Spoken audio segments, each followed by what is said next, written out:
자, 오늘 말씀은 예수님을 갈망하는 마음이라는 말씀으로 함께 은혜를 나누려고 합니다. 저희가 작년부터 제가 성령학교를 시작하면서 재작년에 성령학교를 시작해서 1년을 이렇게 지내고 나서는 좀 더 체계적으로 해야 되겠다 그래서 작년에는 누가복음 말씀을 저희가 쭉 강해를 하면서 성령학교를 이어서 거기에 맞춰서 해왔습니다. 그래서 올해도 계속해서 누가복음을 강해를 하고 있습니다.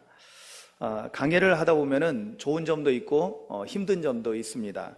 좋은 점은 뭐냐면 우리가 임의대로 내가 원하는 말씀 본문을 선택하는 것이 아니라 본문이 정해져 있기 때문에 성경을 쫓아가는, 그래서 주님이 앞서가시고 정말로 주님의 말씀이 내 발의 등불이요 내 길의 빛이라고 했는데 정말 그렇게 우리가 말씀을 쫓아가는 것입니다. 그렇지만은 좀 힘든 점은 뭐냐면 오늘 같은 본문을 만났을 때 이것을 건너뛰어야 되나 아니면 어떻게 해야 되나라는 고민을 많이 하게 되는 그런 본문을 만났을 때 참 저에게는 참 힘든 시간입니다. 그래도 이런 때 아니면 언제 이런 말씀을 가지고 이런 본문을 가지고 설교를 하겠는가라는 생각을 가지고 여러분들도 다시 한번 이 말씀을 통해서 우리가 이 성경을 통해서 좋은 것도 배우지만은 잘못된 것에 대해서는 그것을 반면선생으로 삼아가지고 우리가 이렇게 하면 안 되겠구나라는 것, 그럼 어떻게 해야지 올바른 것인가에 대해서 배우는 귀한 시간이 되시기를 주님의 이름으로 축복합니다. 아멘. 오늘 누가복음 9장 7절에는 분봉왕 헤롯이라는 사람이 등장합니다. 이 분봉왕 헤롯이라는 사람은 예수님께서 태어날 때 그때도 헤롯 왕이 있었죠. 그런데 이제 일반적으로 구별을 하기 위해서 예수님 태어날 때 당시에 헤롯은 헤롯 대왕이라고 표현을 합니다. 왜 헤롯 대왕이라고 하냐면 원래 헤롯 대왕도 처음에는 갈릴리 지역의 분봉왕이었습니다. 그런데 이 사람이 굉장히 이 아부를 잘했나 봐요. 아니면 처세를 잘했는지 로마의 신임을 얻어서 유대인 전체의 왕이 됩니다.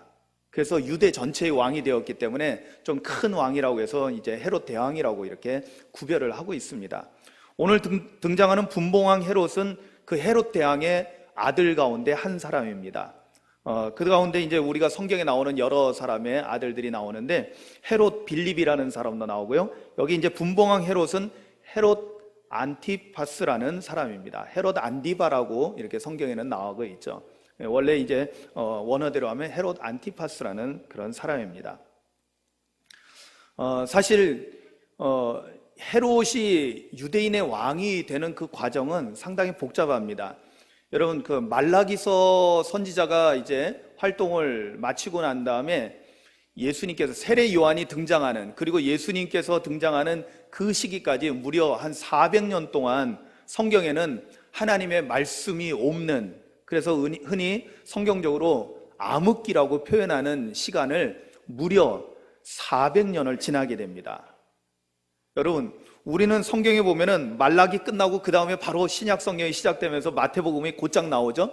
그리고 예수님의 탄생이 나오고 이제 세례 요한이 등장해서 요단강에서 세례를 베푸는 사건이 나오고 그렇습니다. 그래서 우리는 마치 그것이 연결된 것처럼 잠시 착각을 할 수 있는데 말라기 선지자로부터 마태복음, 마가복음 이 사복음서로 넘어가는 그 과정에 공백 기간 몇 년이라고요? 400년 가까이 시간이 있었다는 것입니다. 그 400년 동안 아무 일이 없었겠습니까? 수많은 일들이 생겨난 것입니다. 사실 신약 성경에 보면은 바리새인, 사두개파, 에세네파, 헤롯 당원 이런 사람들이 사실은 그 400년의 공백 기간을 통해서 등장한 사람들입니다. 많은 고난의 시간이 있었고요. 그 암흑 속에서 이스라엘 백성들은 고통 가운데 있었고 정말로 주님이 오시기를 갈망하는, 메시아가 오시기를 갈망할 수밖에 없는 그런 상태에 있었던 것입니다. 헤롯은 원래 에돔 사람인데 그가 사실은 강제적으로 이제 그 이전에 이제 마카비 시대에 그가 강제적으로 유대인이 됩니다. 그래서 에돔의 혈통이지만은 강제적으로 법적으로는 유대인이 된 사람들이에요. 그래서 그들이 유대인의 왕이 될 수도 있었던 것입니다. 자, 헤롯이 죽고 나서 헤롯 여기 등장하고 있는 분봉왕이라는 것은 뭐냐면 말 그대로 나누어서 받은 왕이라는 뜻이에요. 그러니까 이 4등분을, 이 유대 지역을 4등분으로, 팔레스타인 지역을 4등분으로 나눠가지고 어느 한 4분의 1이 되는 그 지역의 통치를 맡긴, 그래서 사실은 왕이라는 표현보다는 흔히 우리가 그 중세시대 때 보면 영주라는 표현들이 있었잖아요. 어느 지역의 그런 군주로서 영주에 그러한 해당되는 그런 사람인 것입니다. 그래서 성경에서는 분봉왕이라고 표현을 합니다. 그러니까 여러분들은 우리가 성경에서 분봉왕이라고 나오면 이 사람은 어느 지역의 군주로서 영주 같은 개념이다라는 것으로 우리가 이해를 하면 된다는 것입니다. 자, 그런데 아버지 헤롯이 분봉왕으로부터 시작해가지고 유대 전체의 왕이 된 것처럼 이 헤롯 안티파스도, 오늘 등장하는 이 분봉왕도 어떤 마음이 있었을까요? 자기 아버지처럼 유대 전체의 왕이 되고자 하는 그런 마음이 있었습니다. 그래서 그가 행했던 일들 중에 하나가 뭐였냐면, 그 동생이 헤롯 빌립인데 동생의 아내와 결혼을 하는 사건이 일어납니다. 그러니까 제수 씨죠. 제수 씨를 이제 자기 아내로 맞이하는, 멀쩡하게 동생도 살아있는데 불구하고 그런 일이, 이렇게 상당히 불륜적인 일이 일어났던 것이죠. 우리가 잘 알다시피 세례 요한이 이 분봉왕 헤롯에 의해서 붙잡혀가지고 감옥에 갇혀 있다가 이 헤롯의 그 생일날 그의 이제 그 빌립에게서 왔던 처제였던 그 여인의 이름이 뭐냐면 헤로디아거든요. 성경에 나오죠. 그 헤로디아가 그의 딸이 있었는데, 그 딸이 헤롯의 생일날 춤을 너무나 잘 추고 해가지고 그냥 혼을 쏙 빼놔가지고 내 소원이 뭐냐, 내가 다 들어주겠다 했더니 세례 요한의 목을 달라고. 참 엽기적이죠, 그죠? 네. 아직 소녀인 이 이쁘장한, 아마 예쁘기는 되게 예뻤나 보죠. 네. 왜 그러냐면 그 집안 내력이 예쁜 집안이었거든요. 네. 왜 제가 그렇게 말씀드리냐면, 그 헤로디아가 누구의 딸이냐면은 마리암이라는, 사실은 그 헤롯이 왕이 되기 바로 이전에 마카비 왕조가 있었거든요. 우리가 하스몬 왕조라고 그러는데, 마카비 왕의 그 집안이 있었는데 그 집안 공주의 딸이었던 것입니다. 그리고 그 손주가 이제 헤로디아였던 것입니다. 그러니까 그 집안의 아주 미인이었던 그러한 공주를 사실은 그 헤롯 대왕이 자기 아내로 삼습니다. 왜냐하면 유대인 정통에 있는 또 제사장 집안이었거든요. 시몬이라는 제사장 집안에 있던 마리암을 자기 아내로 삼음으로 인해서 유대인들의 환심을 사고자 했던 것입니다. 그래가지고 헤롯 왕이 사실은 업적은 굉장히 많습니다. 업적은 무슨 업적이 많냐? 지금도 여러분들 우리가 예루살렘에 가면은, 성지순례를 가면은 헤롯 대왕 때 건축했던 것들이 굉장히 많은 유적으로 남아있는 것을 보게 됩니다. 예루살렘 성전도 그렇고요. 그리고 제 가이사랴 지역에 가게 되면 그 성도 해안에 아주 아름다운 항구 도시가 있는데 그것도 헤롯 대왕이 다 건축을 한 겁니다. 아주 많은, 그 사람은 건축하는데 아주 일가견이 있었던 것 같아요. 그런데 그러한 일들을 행했지만은 그 사람이 행하는 것은 거의 로마를 위해서 많이 일을 했는데, 특히 유대인의 왕으로서 유대인의 환심을 사기 위해서 했던 일이 크게 이제 두 가지로 나눌 수 있는데, 하나는 지금 말씀드린 대로 유대인들이 제일 좋아하는 성전을 이제 크게 증축하는 일이었고요. 그래서 유대인들의 환심을 샀고, 또 하나 혈통적으로 항상 자기가 에돔 사람이라는 그런 어떤 핸디캡이 있기 때문에, 그래서 유대인의 적통인 여인을 아내로 삼고자 했던 거예요. 그래서 이제 마리암이라는 그러한 여인을 이제 그 시몬 제사장의 딸인, 그리고 먼저 하스몬 왕조의 공주였던 마리암을 자기 아내로 이제 맞이하게 됩니다. 그 마리암과 헤롯 대왕 사이의 손녀가 헤로디아입니다. 자, 그런데 동생의 아내였는데 이 분봉왕 헤롯이 자기 아내로 삼습니다. 왜? 아버지처럼 야망을 가졌거든요. 유대인들에게 환심을 사기 위해서는 유대인 적통에 있는 사람을 아내로 삼아야 되겠다 해서, 또 미인이고 하니까 자기 아내로 삼았습니다. 이 일에 대해서 세례 요한이 아주 대놓고 비판을 했던 거죠. 이런 불륜을 저지른 인간이 어디 있냐, 그러면서 그것은 잘못된 거라고 지적을 하게 되고, 그러니까 화가 나가지고 감옥에 가두었다가 자기 생일날 그렇게 해서 세례 요한의 목을 잘라서 쟁반에 내오는 그런 일이 있었던 것입니다. 자, 그런데 그런 분봉왕 헤롯이 갈릴리 지역을 통치하고 있으니까 갈릴리에서 주로 활동했던 예수님의 여러 가지 일들에 대해서 소식을 듣게 된 것입니다. 당연히 듣게 되겠죠. 왜? 예수님께서 하신 일들이 너무나 놀라운 일들이 많았던 것입니다. 갈릴리 바다에 풍랑이 일었을 때 말씀 한마디로 바다를, 풍랑을 잠잠하게 했고요. 놀라운 사건들이 사람들의 입을 통해서 막 퍼져나가는 것입니다. 병자들을 수없이 고치고요. 그리고 귀신을 내쫓고요. 심지어는 회당장 야이로의 딸을 죽었는데도 다시 살려내는 놀라운 역사들을 나타내는 것을 우리가 바로 성경 8장까지 말씀해 보면 쭉 나와 있는 모든 그런 이적들을 헤롯이 듣게 된 것입니다. 들으면서 두 가지 마음이 생겼어요. 첫 번째는 좀 황당했습니다. 왜냐하면 이 사람은 또 누군가? 왜냐하면 사람들이 이 사람에 대해서, 즉 예수님에 대해서 뭐라고 말하고 있냐면, 죽은 세례 요한이 분명히 자기에 의해서 죽음을 맞이한 세례 요한이 다시 살아난 거다라고까지 이야기하면서 이게 황당하고 또 놀랍기도 하고 무섭기도 하고 그러는 가운데, 또 한편으로는 예수라는 자가, 나사렛 출신 예수라는 자가 놀라운 기적을 행하더라. 그러니까 한편으로는 궁금하기도 하고 호기심에 차가지고 한번 봤으면 좋겠다라는 생각을 하고 있었던 것입니다. 오늘 말씀에도 보면은 7절, 8절에 보면은 이제 다른 사람들의 이야기를 보면서 이렇게 말합니다. 어떤 사람은 요한이 죽은 자 가운데서 살아났다고도 하며, 어떤 사람은 엘리야가 나타났다고도 하며, 어떤 사람은 옛 선지자 한 사람이 다시 살아났다고도 함이라. 이렇게 사람들이 이야기하는 것을 전해드렸습니다. 그러니까 헤롯이 말합니다. 요한은 내가 목을 베었거늘. 그러니까 자기가 목을 베게 했잖아요. 자기가 명령을 내려서 목을 잘랐단 말이죠. 그런데 이제 이런 일이 들리니 이 사람이 누군가 하며 그를 보고자 하더라 라고 오늘 성경은 말씀하고 있습니다. 참, 이 분봉왕 헤롯이 예수님을 보고 싶어 했다는 거예요. 만나보고 싶었다는 겁니다.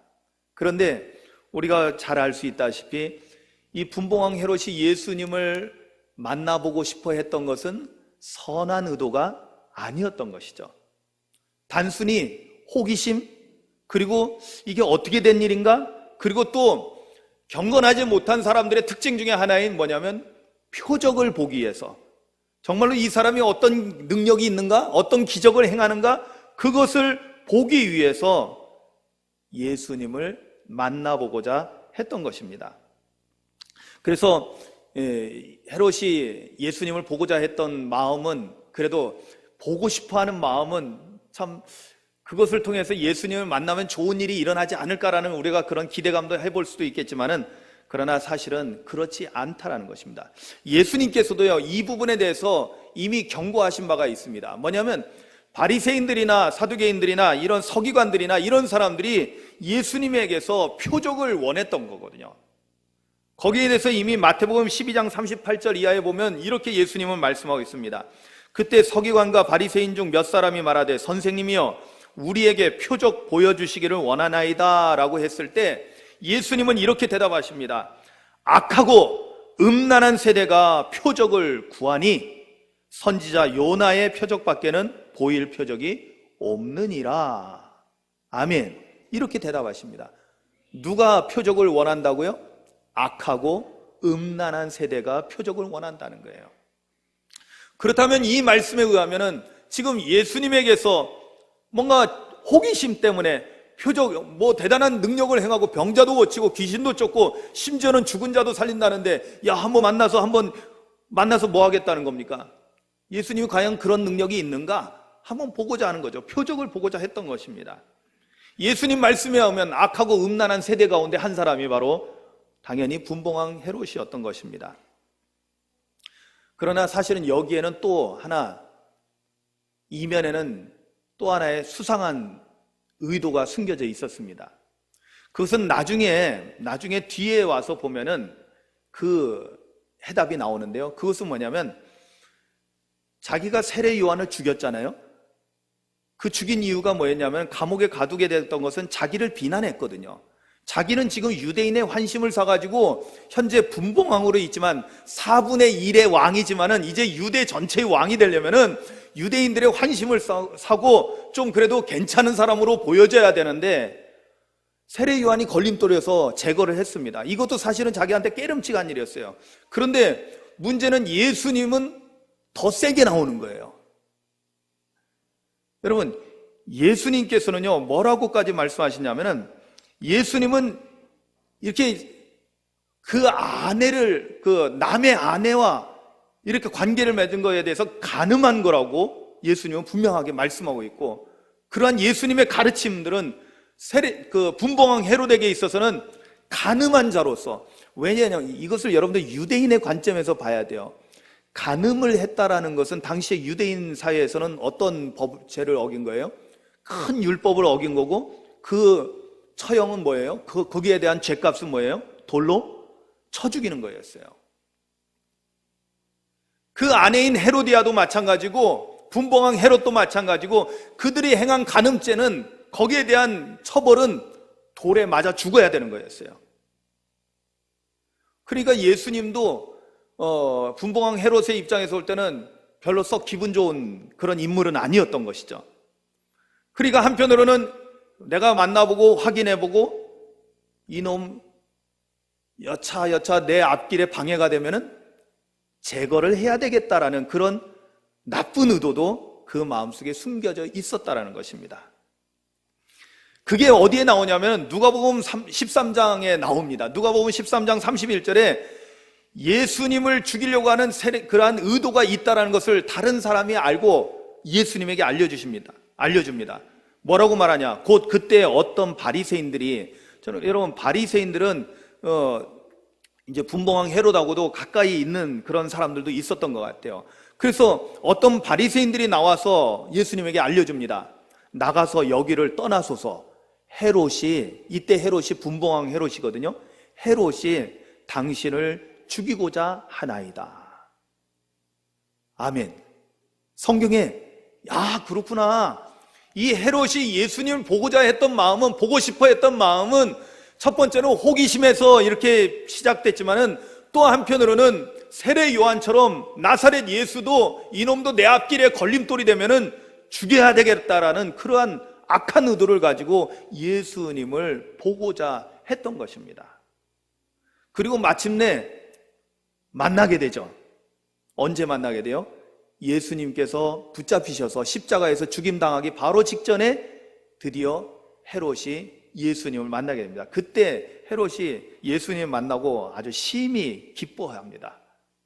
그런데 헤롯은 마치 자기는 아닌 것처럼 하지만 아주 간교한 사람이라 자기는 직접적인 책임이 없는 사람인 것처럼 하지만은 결국에는 예수님을 십자가에 못 박아 죽이는데 일조를 하는 그 역할을 하게 되는 것입니다.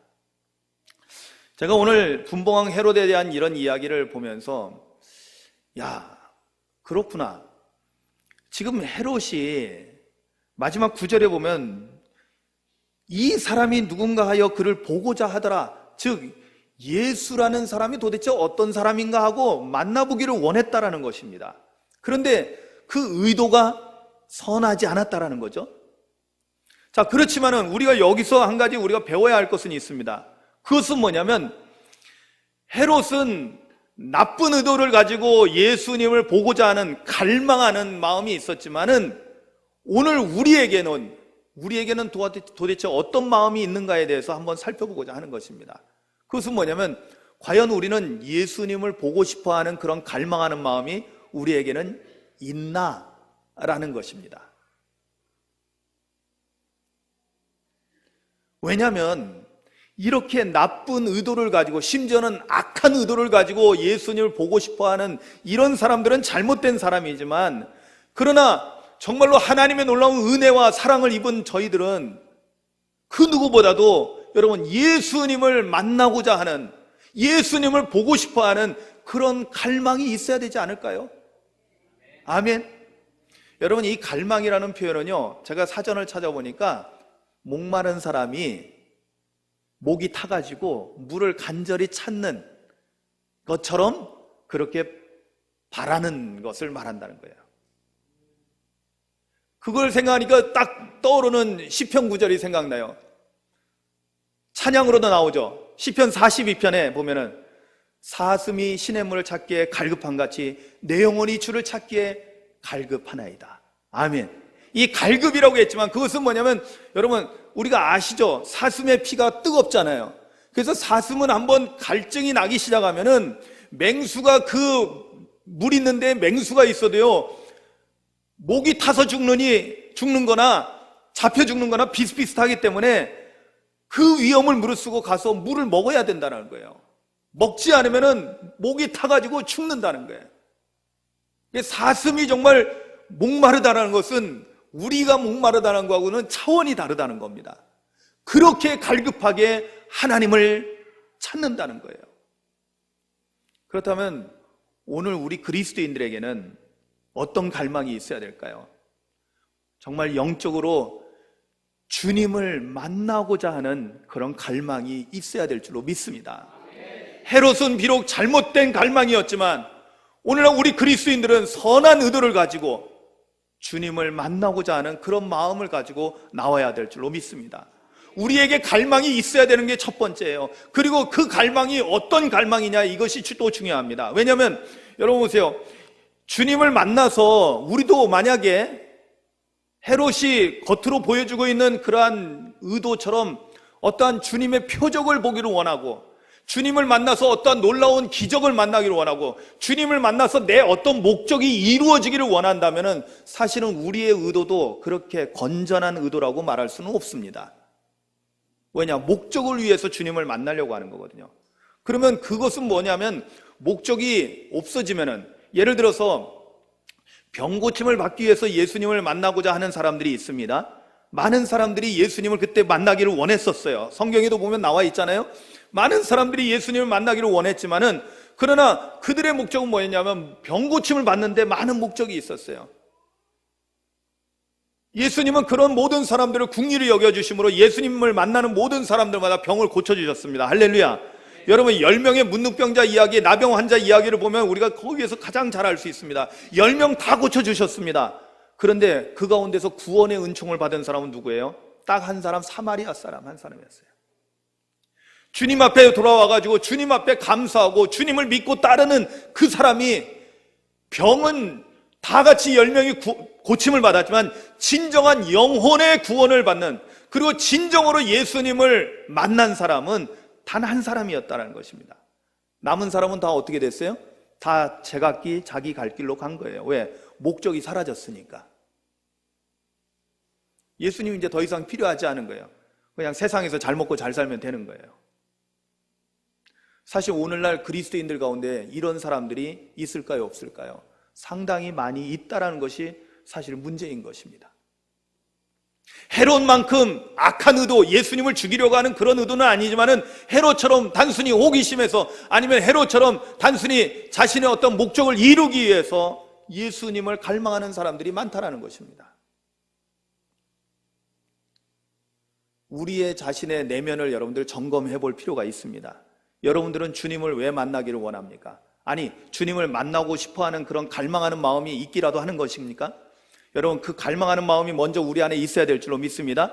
또 그렇지만 그 갈망하는 마음이 정말로 순수하게 내가 주님을 사랑하기 때문에, 주님의 은혜를 입었기 때문에, 내가 주님을 만나서 주님을 사랑한다고, 주님께 감사하다고, 주님만 믿고 따라가겠습니다라고 고백하기 위해서 주님이 내 목적이 되는, 할렐루야, 내 문제가 해결되는 것이 목적이 아니라 주님 그 자체가 내 삶의 목적이 돼서 주님을 갈망하는 그런 갈망이 우리 안에 있어야 될 줄로 믿습니다. 여러분, 예배라는 것이 무엇일까요? 여러분, 예배를 드리는 데 있어도 여러분 한 자리에서 지금 같은 공간에서 같은 시간대에 같은 예배를 우리가 함께 드리고 있습니다. 그렇지만은 정말 오늘 이 예배를 통해서 더할 수 없는 놀라운 은혜, 놀라운 감격, 놀라운 충만함을 경험하는 사람이 있는 반면에 그냥 정신없이 졸다가 끝나는 사람도 있습니다. 왜 같은 시간에 이런 일이 일어날까요? 만약에 제 설교에 문제가 있다면 다 똑같이 은혜를 못 받아야 됩니다. 그러나 그 중에 한 사람이라도 은혜를 받는다면, 그렇다면 은혜 못 받는 사람에게도 사실상 문제가 있을 수 있다는 겁니다. 제가 아는 어떤 목사님은 설교 중에 이렇게 여러분 한번 여기 한번 올라와 보세요. 한번 돌아보면 잘 보입니다. 의외로 잘 보입니다. 저희 모교회 목사님은 수백 명 모여서 이제 예배를 드리다 보니까 그래도 다 보이거든요. 하도 조는데 조는 사람이 습관적으로 조니까 나중에는 방송실에다 연락을 해가지고 늘 화면을 이렇게 틀어놓으니까 조는 사람을 비춰라. 그래가지고 조는 사람을 딱 잡아서 딱 띄웁니다. 그러면 이러고 있는 게 딱 올라와요. 그럼 다들 웃죠, 난리. 그런데 사실은 은혜 받는데 방해가 되는 거죠. 사실 말씀에 집중해야 되는데 오죽하면 그랬을까라는 생각도 해봅니다. 늘 습관적으로 조니까. 그런데 그거는 영적인 문제가 있는 거예요. 무슨 문제냐? 여러분 예배를 드리러 나올 때 여러분 사실 오늘 조장로님 정말 기도하는데 정말 너무나 마음이 뜨거웠어요. 너무너무 감사했어요. 요즘 그냥 조장로님 새벽에 열심히 기도하시더니 그냥 성령의 충만한 가운데 기도를 막 세게 해주셔서 제가 얼마나 힘이 됐는지 몰라요. 아멘이죠? 아멘. 여러분 보세요. 여기에서 뭐가 나오냐면은 우리가 예배를 드리러 나오는 가운데 이 예배는 하나님과의 만남을 전제로 하는 거거든요. 아멘. 만나고 가는 사람이 있고 만나지 못하고 그냥 왔다가 그냥 가는 사람도 있는데 갑자기 또 유행가가 생각나네요. 왔다가 그냥 갑니다. 세상에 그건 세상 노래잖아요. 그렇게 되면 안 되거든요. 주님을 만나고 가야 될 줄로 믿습니다. 그런데 어떤 사람이 주님을 만나게 되느냐? 갈망하는 마음으로 주님 앞에 나와야 된다는 거예요. 주님에 대한 간절히 사모하는 마음이 있어야 된다는 거예요. 여러분 그래서 우리가 앞부분에 찬양하는 게 그래서 중요해요. 그 앞부분에 찬양에 우리의 간구가 담겨져 있어요. 주님을 사모합니다. 주님을 사모합니다. 정말로 갈망하는 자들이 오늘 주님을 만나는 거예요. 나를 간절히 찾는 자가 나를 만난다고 주님은 분명히 말씀하고 있는데, 주님을 만나고자 하는 갈망이 있어야만이, 그리고 다른 나쁜 어떠한 의도가 아니라 주님을 보고 싶어 하는 마음, 나의 사랑, 나의 주님 만나기를 원합니다. 주님 손 붙잡기를 원합니다. 주님만이 나의 전부입니다. 오 주님, 오늘 나를 만나 주시옵소서. 할렐루야. 여러분 이런 주님에 대한 갈망이 있어야만이 그런 사람이 주님을 만나는 놀라운 은혜 가운데 있게 된다는 것입니다. 여러분 예수님께서 요한복음 4장 23절, 24절 그 부분에서 예배에 대해서 말씀하잖아요. 뭐라고 말씀합니까? 아버지께 참되게 예배하는 자들은 영과 진리로 예배할 때가 오느니 곧 이때라. 아버지께서는 자기에게 이렇게 예배하는 자들을 찾으시느니라. 하나님은 영이시니 예배하는 자가 영과 진리로 예배할지니라. 아멘.